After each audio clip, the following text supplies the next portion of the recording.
Hey loves, it's your girl Sherika Shay, and welcome back to the Cage Bird Sings podcast, where we talk about everything from incarcerated chats, meditation, and everything in between. Today, I have a special guest.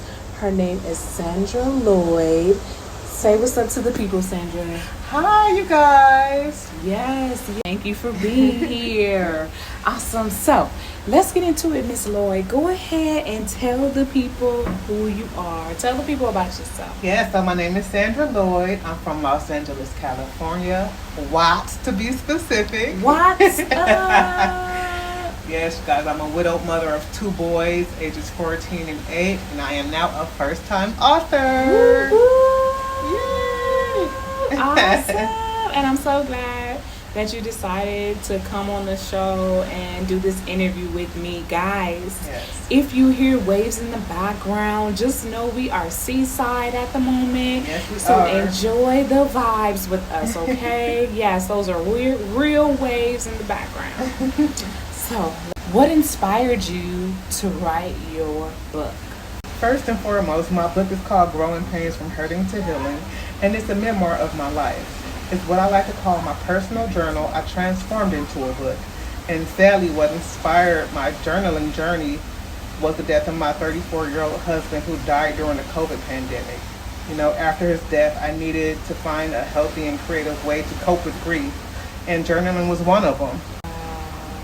Yeah. That's inspirational. And so just to go ahead and just affirm you on that, I totally believe in journaling as a process for healing. Yes. You know, you get to see so much of yourself on paper. Like even in the Bible, God talks about writing it down and making it plain. Write your visions down, write your emotions down, write your story down.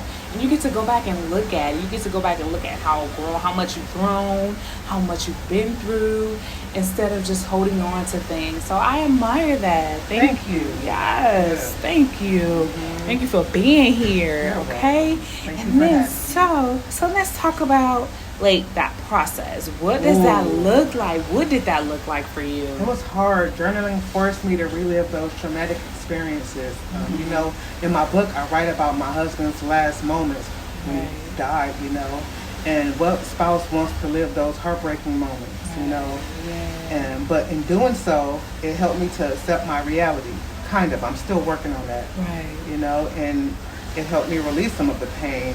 But it also inspired me to move on, not move on, but to move forward with my life, especially for my kids. Yes, and I believe that's what it's about, because I'm sure he's looking down on you, rooting you on, so proud of you, sending you hugs, you know, all that good stuff. And so I just admire that, because we do have to keep moving forward. And grief and tragedy can be such a hindering process.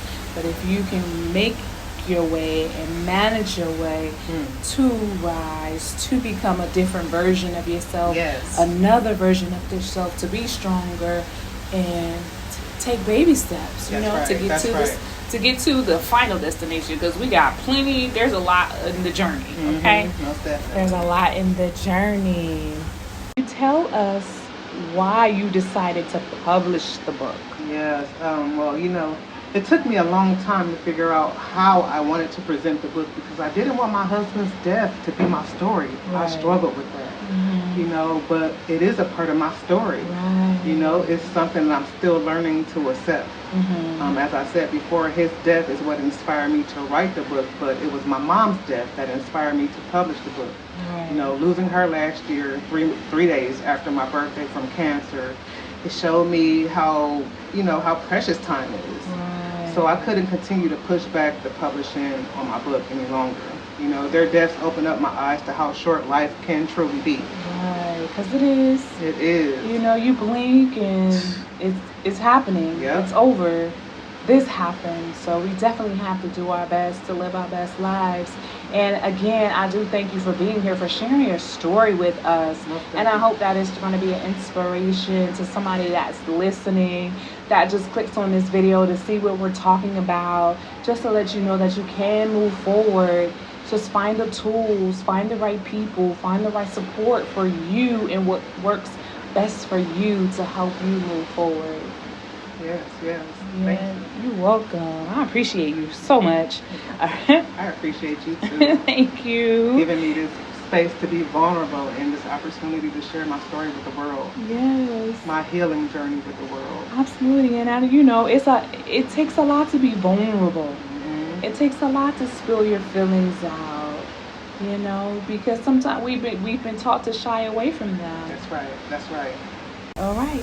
Okay, so now because I know, you know, publishing your book and writing your book, those are all different processes. So can you please tell us, like, what's the motivational purpose behind your book? Yes, the purpose of my book is to show others how they too can use journaling as a therapeutic creative outlet to express your emotions in your own safe and judgment-free space, you know, because a lot of the times we don't talk about trauma. Mm-hmm. We're either too embarrassed or too ashamed to talk about trauma, or, you know, in some households we were taught not to talk about trauma. Right. So, you know, I just want to show others that's going through a dark time how they, you know, can heal through their own creative gifts and talents. Absolutely, guys. Listen, you can do it. You can heal. That's right. You have the power. You have the strength. You have the ability within you.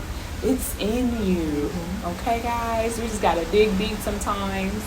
And then we got to listen. Sometimes we got to be still. Sometimes we got to stop. Sometimes we got to go. Mm-hmm. It's all a part of the process. It's all a part of the process.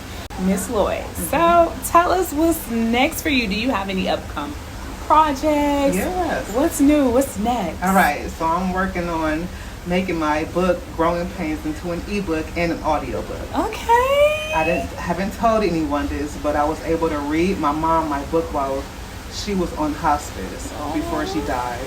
And she gave me a thumbs up. Yay! Yeah, okay. I'm trying to hold back, but y'all, this is my cousin, so you know, it's real personal. That's my auntie that gave her the okay and the good wishes. So. Yeah, she approved. She gave me her approval on my book. Yes. And that just filled my heart, you know, with so much joy and happiness. Don't make me cry. No, we're not gonna cry. If we do, it's happy tears. It's happy tears. So there's a part in the book when I write about a little saying that her and I only knows. And I actually recorded her saying it with me while she was on hospice. Yes. And so I'm going to include that part in the audiobook. So I can't wait to hear it. Yes, I think that's going to be a cool little sentimental way to honor her. Yes. Oh my God, she'll be here forever. Yeah, for real. I love that. I know. I see. And on a lighter note, you guys, I'm working on another passion project. Come on, passion. I'm bringing back Double Dutch, you guys. Hey, what? Yes. A little bit. If y'all didn't play Double Dutch, y'all don't know what that means. Yeah. That just means to turn the ropes a little bit faster so we can jump a little bit faster. So I want to bring back Double Dutch. Yes. To like parties and reunions and events, you know. Oh, that sounds so fun. Yes, because you know Double Dutch, it brings back those nostalgic moments that allows you to bring out your inner child, you know. And I just want to bring back joy and good old fashioned fun to the world again, you know. We need it. Yes, most definitely. We need it. Absolutely. I love that. Thank you. Yes, you gotta remember to play. We work so hard. That's right. You gotta remember to play. You feel me? So I love that idea. Okay. That is so. Oh, I can't wait, y'all. Y'all stay tuned because we're gonna do a follow up. That's right. We're gonna have some footage. Yeah. Mm-hmm. It's in the works. It's yes, in the works. I love that. Let's do it. Alrighty. And then can you please share some words of encouragement to our guests? We're here, you know, I like to be inspirational. I like to talk about self-love and all that good stuff. But what are some encouraging words you can share with the people? You know, I just want to share. I just want to tell people, if you don't see a lane you fit in, don't be afraid to pave your own. Ooh. Do not be afraid to pave your own. That's the only way, not the only way, but that's one way you can be your true authentic self, by working for yourself. You Absolutely. know? So that's my goal, and getting everybody to follow. That's beautiful. I love that, because authenticity is key.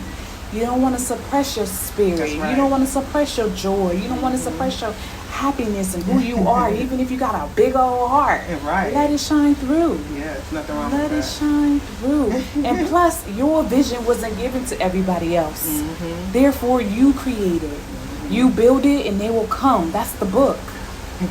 All right, love. So thank you for being here, Miss Loyd. Thank you for having me. I love you. Yes, I love you too.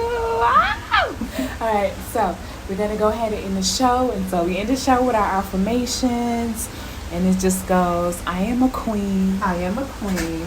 I am divine. I am divine. God is always with me. God is always with me. And my ancestors are proud of me. And my ancestors are proud of me. Until next time, y'all. Peace. Bye.